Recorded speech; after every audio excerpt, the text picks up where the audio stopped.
Recording. Hi, everybody. Welcome to our April EP meeting. Today, our guest speaker is William Pegues. He's going to talk to us about erosion control, specifically what you can do for big or small erosion problems in big or small properties. And I met William in his role as an ambassador for the Northern Virginia Bird Alliance Wildlife Sanctuary Program when he came to our property and gave us a lot of great advice on native plants and how to handle stormwater and things like that. But he also has a lot of other roles around the local community and the environmental space, including he is a Green Spring Gardens Extension Master Gardener. He's a member of the Reston Environmental Advisory Committee and the Reston Planning and Zoning Committee. And he's also part of the county's urban architecture or agriculture work group. He also is a fellow and member emeritus of the Construction Specifications Institute. So he brings a lot of different perspectives to some of our environmental goals and challenges in Fairfax County. And I really appreciate that his messaging is very practical. So I think we'll have a lot of great tips today. So I'll hand it off to you, William, and then when he's done with the presentation, we'll do Q&A, and then Winnie and I have a couple announcements. Okay, fine. I would like to begin by thanking the Great Falls Association for inviting me here today. In this presentation, I happen to use the term cluster, a Reston term for a sub-HOA. Just think of this as it could be any local group of property owners that get together randomly or an official HOA. Also, I have left the old name of Audubon-At-Home since many may not be familiar with their newer name, Northern Virginia Bird Alliance. So a little bit about me personally. I'm a green, as I was said, I won't go over that again. I'm a fellow and member emeritus of the Construction Specifications Institute, 40 plus year career writing project manuals for architectural projects.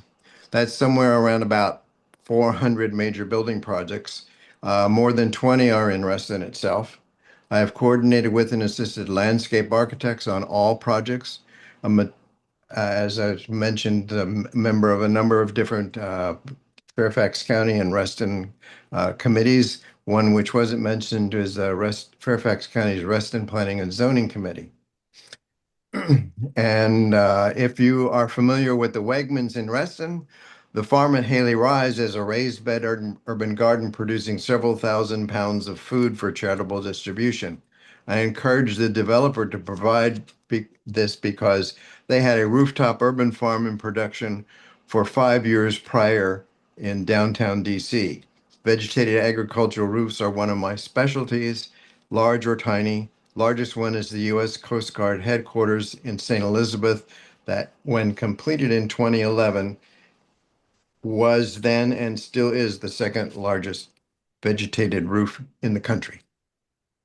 Oh, and as an aside, since we were talking about eagles, the parking garage there actually has a kink in the middle of it so that it stays a limited distance from a permanent nest of nesting eagles. My other passion is the sport of competitive fencing. Well, ranked as high as 6th place nationally in my age group. Anyone who wants to talk about that, we can do that later. This is the real reason why individual actions are so important. We as individuals or groups can do things that the counties and cities cannot. For instance, gas-powered leaf blowers. Not to make this a political issue, just an example of what a county or town cannot do. Fairfax is banning gas-powered leaf blowers, but not for commercial use. They, as we ourselves, can only ban them on the properties they own. The state does not give them the right to ban them from commercial use, or if anyone or company wants to use them. This also extends to water, erosion, and how stormwater itself is handled. And what you can do in gardening can be significant. You may have a large property or small property, and even the large problems you may have can have simple solutions. And that's what we're going to do with this. What you see here on the screen is what I see behind my house looking at the area across the way. This was what it was like starting probably in about 2015, several times a year. And in this area at this time, more than 35 major trees have died or are standing snags. Um, these were typically oaks and tulip poplars because they don't like, guess what? Water. The problems may come from a neighbor's downspout or your own downspout eroding your property or common area property. This is taken during a significant heavy rain. It was actually raining when I took this. This is coming from two downspouts from one townhouse coming around the end of the unit and going down into the common property. And these are some of the other kind of things that you'll see that are attempted solutions. For instance, in this one here, the cluster put in this drain you see in the upper left-hand corner that they simply piped from where water collects so that it comes out into the curb gutter. And then, well, guess what? So you can see the other picture to the right, the brown stain is not a glare of light. That's actually dirt that managed with enough force that was going down the tube that it came out and stained the asphalt. It then goes into the curb gutter on either one or both sides and drains into, well, the outflow progress of the entire uh, drainage pattern for the county. Not a good thing because this is simply putting more dirt and whatever other debris may be there into the environment. So, no, we're not going to talk about major street projects, but we're going to talk about rain gardens. Rain gardens can be very complex with maintenance. See the upper left image. Small ones are not a bad choice, but you will see most with cleanouts for piping and venting. And of course, they're far better than letting water simply run into a drain and look better too. I just want to the idea of how efficiently these work leading into some more gardening individual efforts. They do have their use though. Roads going into some major steep hills to Rock Creek Park are starting to use these when you see them on the bottom left corner. This is a Rock Creek Park street. Water from the street goes into the rain garden rather than going down the hill and into Rock Creek Park. And they can really work in major urban situations. Several thousand tree wells are becoming rain gardens, and each one connected under the sidewalk with drainage to the next adjacent one.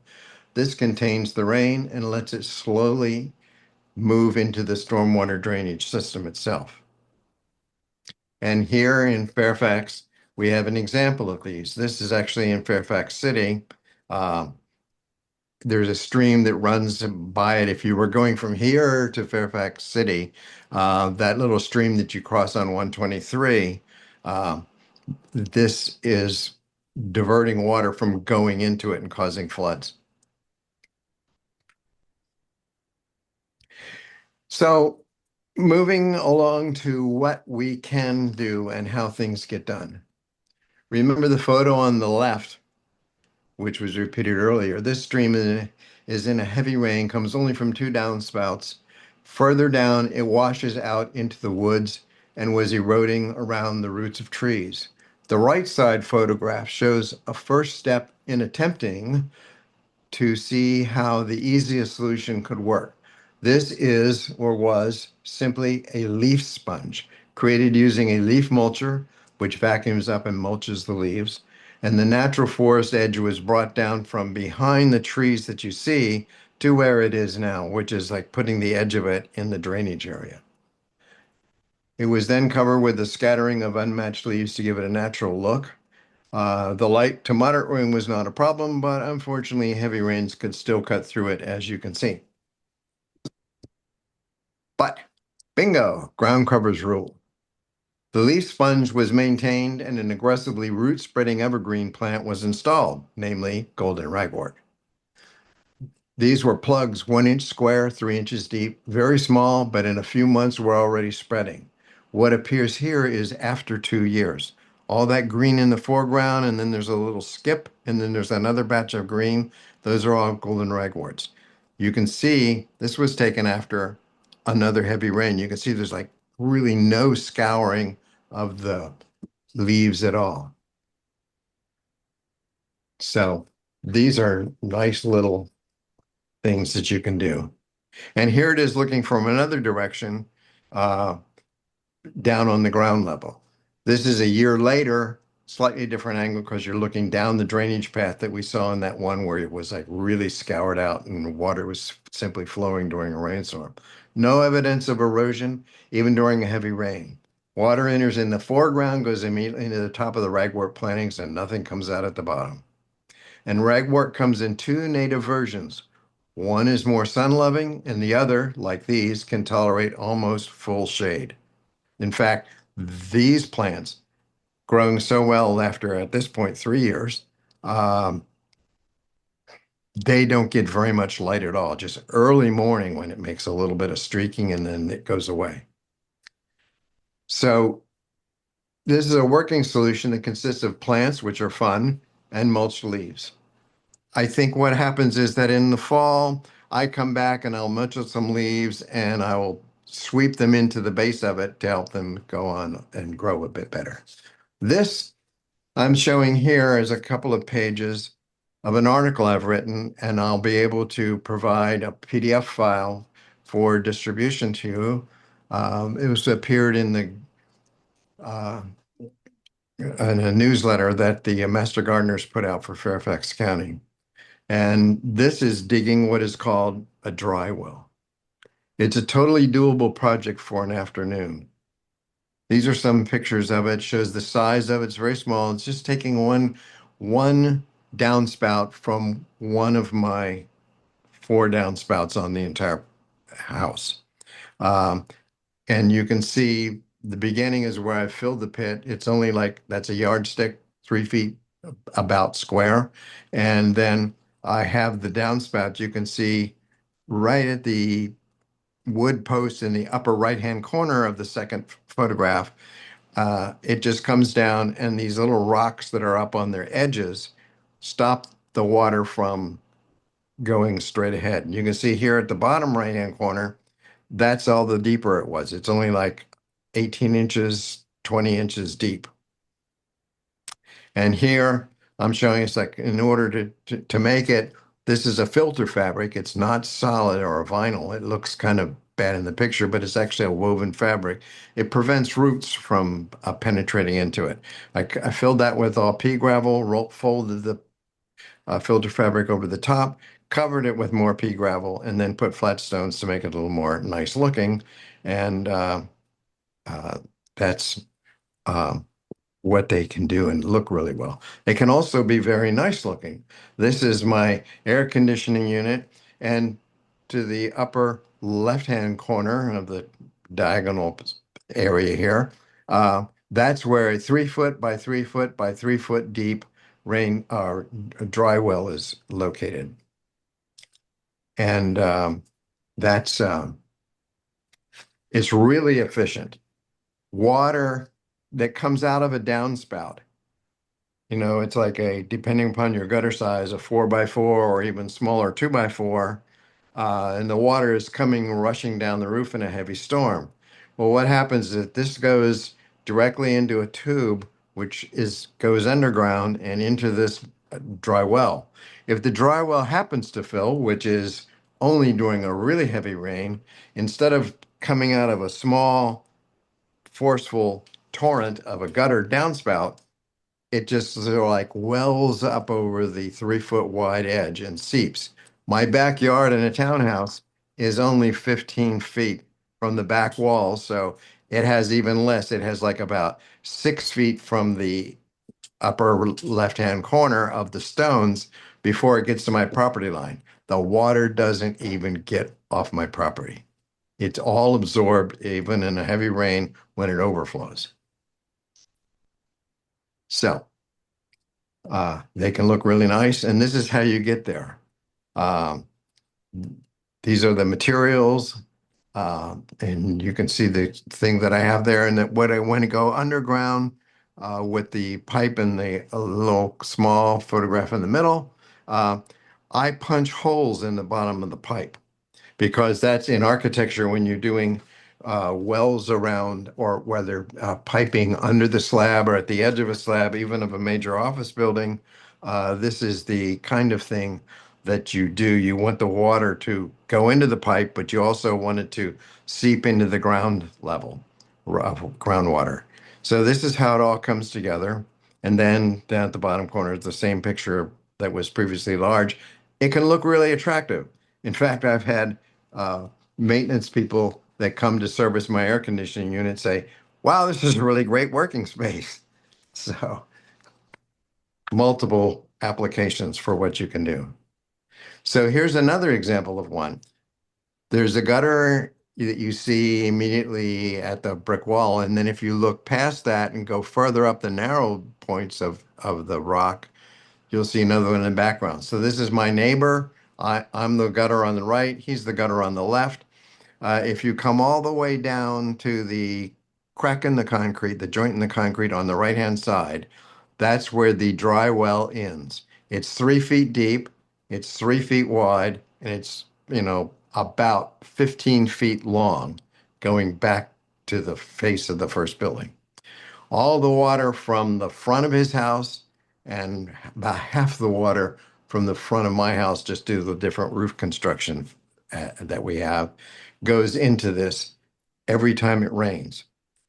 The only time you see water seep out at the very end is during a really heavy rainstorm, the kind that raises little minor waves on the street in front of us. So it's totally going and absorbing into the groundwater and helping keep the water table rise. And also it filters out anything that is coming. And it's like, here, if we didn't have this, it would just go into the gutter, into the street, into the outflow streams, and have whatever pollutants it picked up along the way. And here it goes into the groundwater, and that pea gravel and everything else in there help filter out various contaminants. So here's that picture looking out my back area from my deck. And it's not a very pleasant thing. It's what we saw earlier. And this is the way it would look several times a year. And like I said, this is just from a rain, and there was no creek there in, like, say, 1993 when we moved in. And so this started to look this way in about 2015 or so, and began to just repeat itself. It's coming from two catch basins on the Reston Parkway that drain into this little thing that never was meant to be a stream, and now it's made an erosion path. And this is what it looks like now after, a little bit of minor work by us, where we uh, gathered up some of the downed trees or limbs that had even been cut by Reston Association to keep it from being overwhelmed by big trees, and just put them in place, packed some leaves around, some mulched up leaves around the trees that were lining the stream, and confined it to its path. Is it digging a channel? Yes. But, what's worse? A channel or a whole forest of trees disappearing? So, like I said, this area, which goes it goes up to the parkway on one side. It's probably about 150 yards long and maybe about 50 yards wide. Um, and we've lost more than 35 trees since about 2014, 15. And this was just my wife and I moving these things around, it probably on 3 or 4 different days. And this solved essentially the problem. It has flooded only one time where it overcame the walls, and that was one of the times in the summer, or in the last spring, one of the heavy rains, really heavy rains, managed to do it. But I have an area that's along the edge since this picture was taken, which was planted with golden ragwort, which basically stopped it from doing damage. I mean, you could see leaves piled up around the golden ragwort, and they just stood their ground and they were very happy. So here is that area up close where I had begun to plant the golden ragwort. You can see the stream and the logs in the background from the upper right corner that come down and line the bank of the stream. And then right at the left of the golden ragwort, you can see the depression, and this is when the stream is dry. I've planted other things in there now, green and gold, um, and some experimental things with grasses. The golden ragwort's doing the best of all. We've begun to replace things with little small seedlings of things like that are native to the area that will and are doing very well, like sycamores, river birches, um, pawpaws. Pawpaws are doing great. No fruit yet, but they're really growing well and really nice mature leaves every year. And it's probably one of the most successful things we've had. So this is kind of what things look like. This is a collage of pictures. You can see we're here where the in the bottom right-hand corner, the golden ragwort is really doing well, and it's a lot fuller than that. And from up above, you'll see the other photograph that it overlays that shows you the stream in the background at the end of that long Y-shaped log. At the far end of it is where the stream is. And we've got three bluebird boxes out there now. And they're habited. We get the little bluebirds come to my feeders all the time. They bring their little young bluebirds all through the summer. So this is a rest and adopt a spot program and the Audubon Wildlife Habitat. And Reston, this is my adopted spot, so that's why you see we call ourselves guardians of the wood. And then below that is the wildlife sanctuary from uh, Audubon, or now the Northern Virginia Bird Alliance. To the right is my little small front yard, which is not very large, and everything in there is a native plant. The golden ragwort, there's coral bells, the honeysuckle running up the handrail is the native honeysuckle. It doesn't strangle, it just curls and entwines.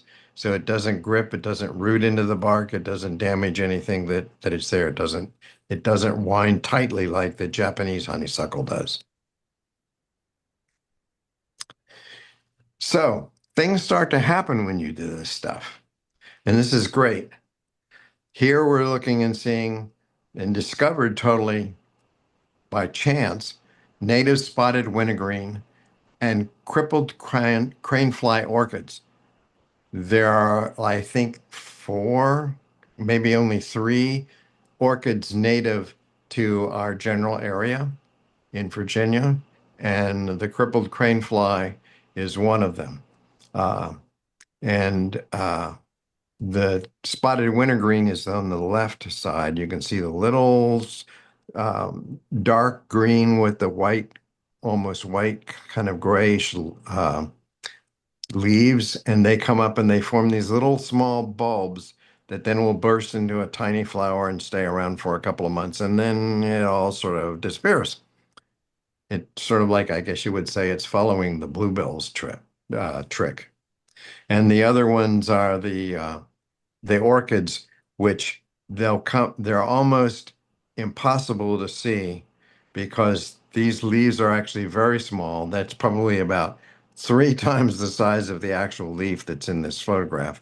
And they only have one single flower on any given plant, and it's only there for, a couple of weeks before it then goes away.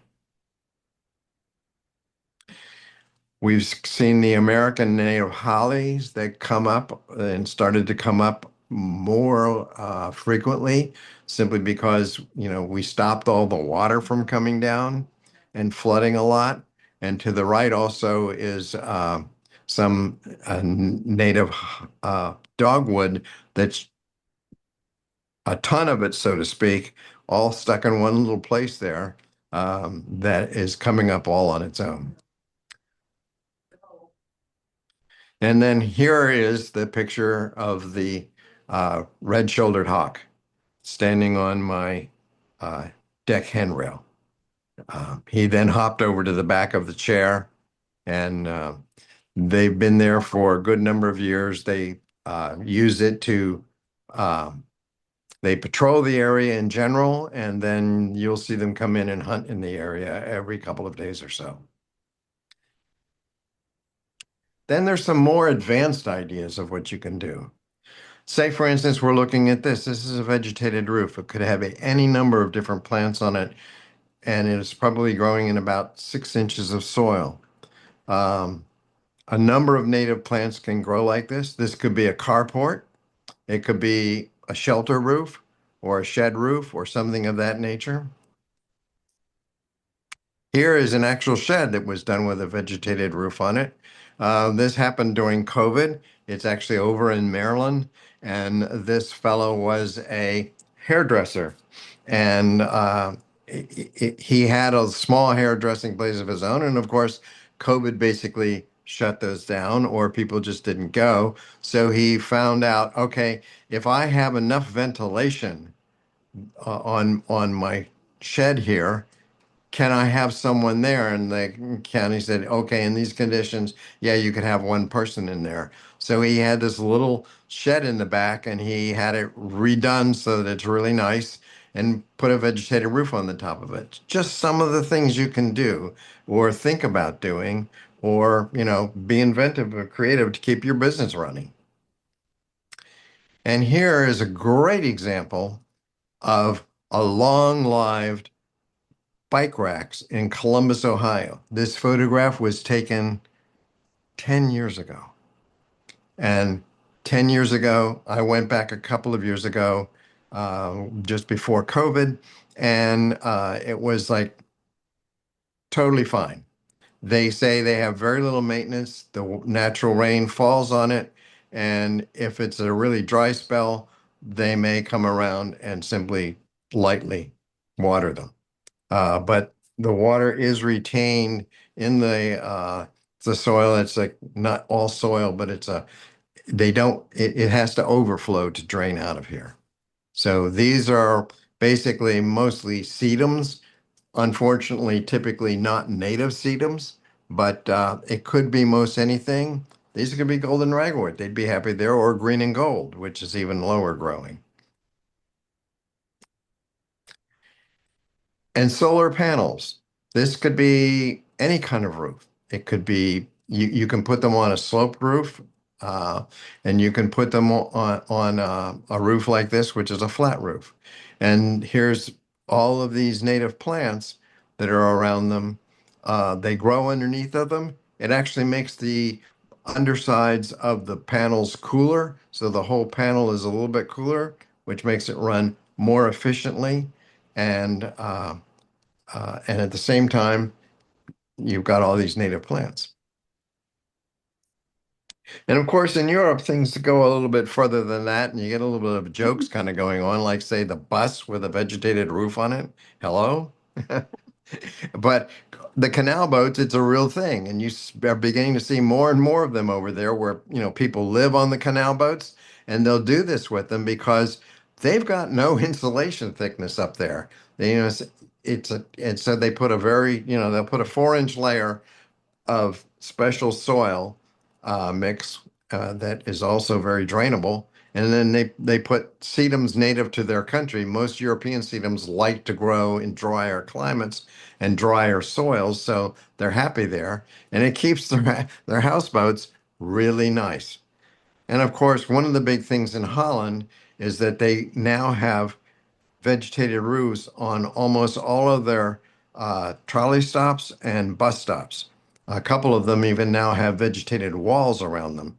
And they actually took whatever water collects onto the roof, drains into a well in the ground, and if the which then has a little activated generator if the vegetated walls need some kind of water. And so it will like pump up water for it that comes really from rainfall. So they're not really supplying water to it. They're using whatever's in the tank that comes from the rain. And so there we are. This is what I went to Canada and came back with the gold medal for my fencing. And in closing, lest we forget. So that's basically the end of the presentation. And if I will take any questions or comments that people might have. Thank you so much, William. Anyone have any questions or erosion issues you'd like to get his feedback on? Uh, Lisa, this is Tim. Bill, your vegetated garden, the one particularly over the carport, we have an addition on our house that has a fairly flat roof. I'm not Mhm. sure how well the roof trusses are engineered. So the question is, what kind of a load does that present for the? Well, they tell me, oh, is this a sloped roof or a flat roof? It's pretty much a flat roof with maybe at the edges. It pitches up about maybe 2 feet or something like that. Okay.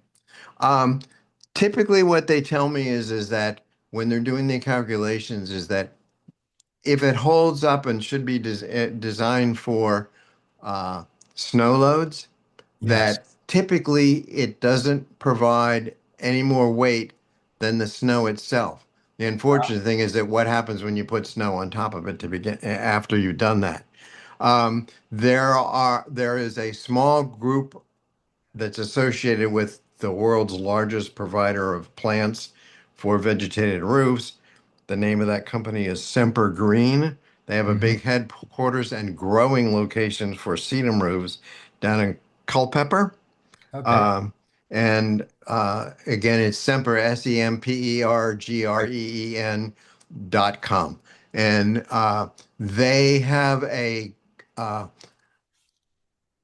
a group of workers that work with them taking care of their fields that also have their own company that will do small residential work. I had a person contacting me out of nowhere that had a uh, townhouse that had a part of its roof area was flat and was a deck that was, had been a deck for years. And they decided they wanted to do something with it other than, it was just pavers and a hard surface and water ran away to bad places. So they then decided that the easiest thing to do would be let's try a vegetated roof as well as some, uh, planters. And that went very well. They contacted Semper Green, who basically put them in touch with their subsidiary, so to speak, and they went down and looked at it and determined that yeah, it could take the loads that were going to be there, including additional snow loads, because they were actually removing concrete pavers and putting, something that actually weighed no more than the concrete pavers did. So, you probably don't have concrete pavers on your little roof, but they can come out and examine it, look at the size of the joists that are holding it up, as well as the whatever the support column structure is, and maybe something can be reinforced. I know there was a person that had me come and do one of their Audubon inspections and ask me about what could I put on my carport. And their carport, they were going to rebuild the carport because it was kind of beginning to fall down. And so again, I put them in touch with the Semper Green people, and they're a smaller group of that went out and looked at it, and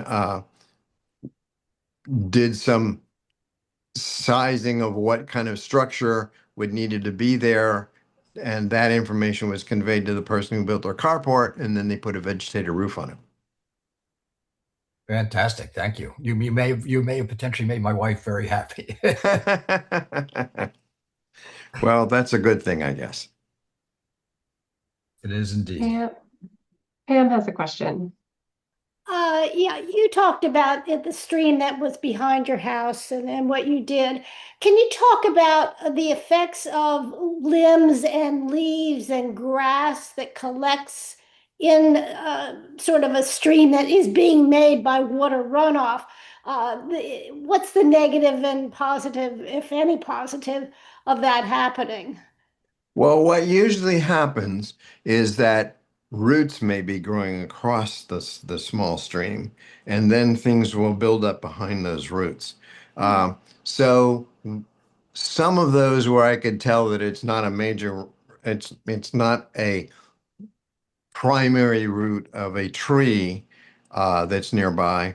I went out and I removed some of those.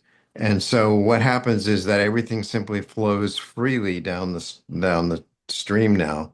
Um, and every now and then, maybe it's like once a year or once every other year, usually in the spring, some at some point because of the leaves that have fallen and then get swept into the water during rains. I might clog up at a curve or a corner or something like that. And so that just keeps it clear and all. And I'm not really like putting them somewhere far away. I just rake them up out of the path of the stream itself. Okay. I have a neighbor that for some reason he thinks that putting clippings of grass and putting, tree limbs in this naturally forming gully that takes care of the rainwater will slow the water down. But my impression was that Mm. it just would allow for more erosion because the water's going to try to go somewhere. So it's going to create a wider stream bed, so to speak. Is that Well, your understanding? technically, what the erosion people are doing nowadays is that they like to line the bottom and the sides with what is referred to as big rock. What also works equally well is rolls of jute, cocoa fiber mats. And Alaska actually only permits that use for erosion control in streams, and they have some serious erosion control since they don't have a lot of gentle, or I guess you would say, plants that want to deal with erosion, considering that the temperature ranges up there. But that's one thing you can line them with.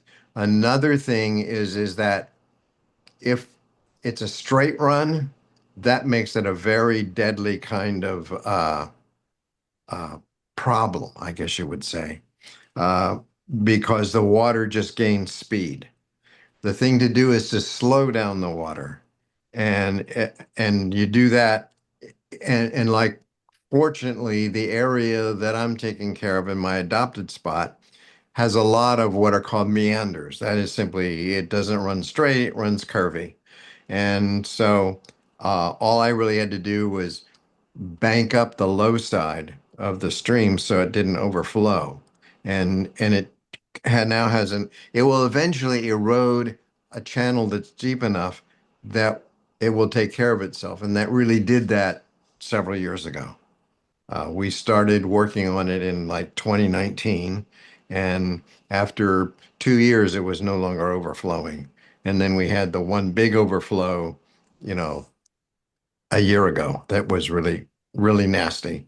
But still, the plants that had really simply come up in the whole general area um, took care of it entirely. Hmm. So yeah, you can even have an overflow that just doesn't erode anything because the plants are holding all the earth in place. So yeah, and well, the problem with trying to do it with putting stones in, that sounds like a great idea because it does stop it and that can work. But what happens is that dirt that's carried from above will build up behind these stones and basically submerge them. And so you end up raising the bed of the stream, and then it starts running just as fast as it was running in the past. Thank you. Anything else? Anybody have another item or to chat about? One of the things that I can make available, and I will send off to our wonderful organizer, is the article that I wrote about the dry wells. Now, that's another thing that could be done in a stream situation, and that they do something like this, where you could put a dry well into a small stream, and you would ultimately have to probably put several of them. I know a person that had a real problem with overflow from a neighbor's roof system, which during these heavy rains that we now get more frequently, was running across his backyard with whitecaps due to the sloping ground. And basically, he went up to the property line and put in a good sized dry well that captured the water that was coming into it. And that cut it back amazingly. And then he had another one put in further down and has pretty much taken care of it. His neighbor is not doing him any friendly favors by doing anything on their property at all.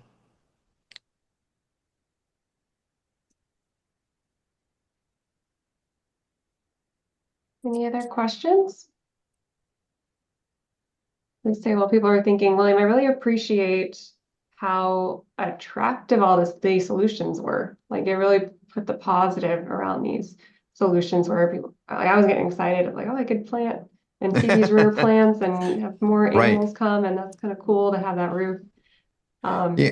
And you're And paving, so here's the thing, like you saw when I did the inspection for the uh, Audubon-At-Home habitat area for your property, is that there are a lot of broadleaf plants that are evergreen, that are native to this county, in fact, not just Virginia in general.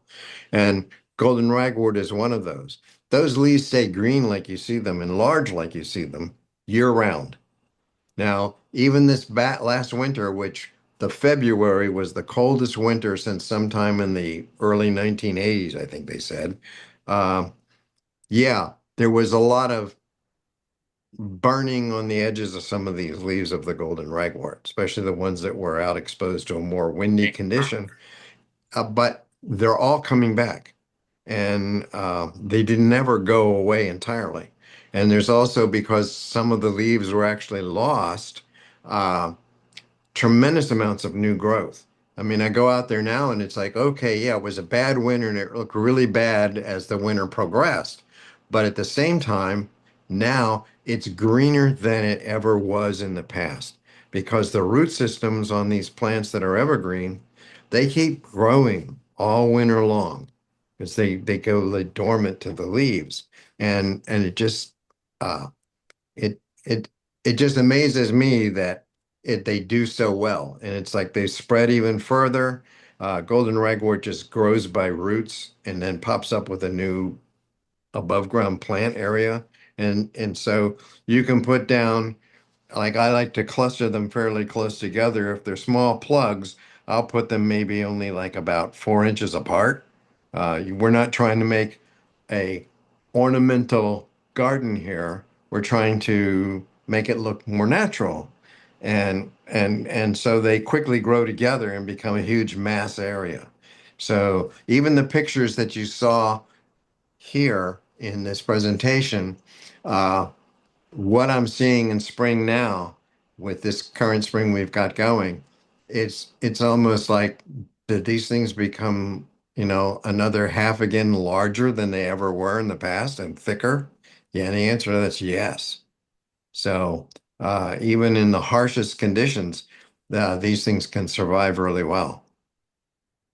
And then, and again, another one too is that there are several varieties of ferns that range from a foot tall to 4 feet tall that keep their fronds all winter long and are totally evergreen. And there's one that's a pseudo evergreen, it's a Christmas fern, and they're very hardy. And what they do is that in the spring, last year's fronds all die and new ones come up, but the plant gets bigger every year. So the best place that I like to go to see what works best, there's a company that's in Washington, D.C. called Izel, IZEL, and I believe their website is called izelplants.com. It's on like the report that I gave you as one of the resources. They deal with native plant nurseries all around the country. You order from them, and they have the nursery that you choose, which you always like to try to choose one that's closest to you, and there are several. Um, they mail direct from the nursery to you. So, um, like for April and the first week or two of May, I have a uh, a a plant package that has 30 plants in a tray, as it's called, each in their own individual planting cell, arriving each week except for 1 week. So every week through, they just announced to me shipping my first one here for April, which will probably arrive on Wednesday tomorrow. It all comes like Federal Express, and the prices are reasonable. I mean, if you go to any plant store and you want a 3-inch pot, that's probably going to cost you somewhere between $7 to $10. And here, at that same level, yeah, you may be spending $100, but you're getting 30 plants, and so that's like what? That's $3 a plant instead of $10 a plant. And by the end of the summer, there'll be no difference between the two plants in their size. It's a great tip. And we So will pass along any other handouts that you share, William. sure. Yeah, looking forward to it. And maybe Winnie, it's a EP campaign, plant some more golden ragwort That and green and in your gold. yard. Green and gold. I love it. It's the summer of yellow and green Yes, to help with erosion. Well, thank you so much. And we can also share your contact information if people have follow-up questions for their specific scenario. And I really recommend anybody who hasn't done the wildlife sanctuary program. They send free ambassadors who have a ton of knowledge. They come to your property and give you tailored advice. So it's a great program. We talked about it before, but I really appreciate your volunteerism, William, and coming to share your knowledge with us. sure. Thank you. It's a great privilege.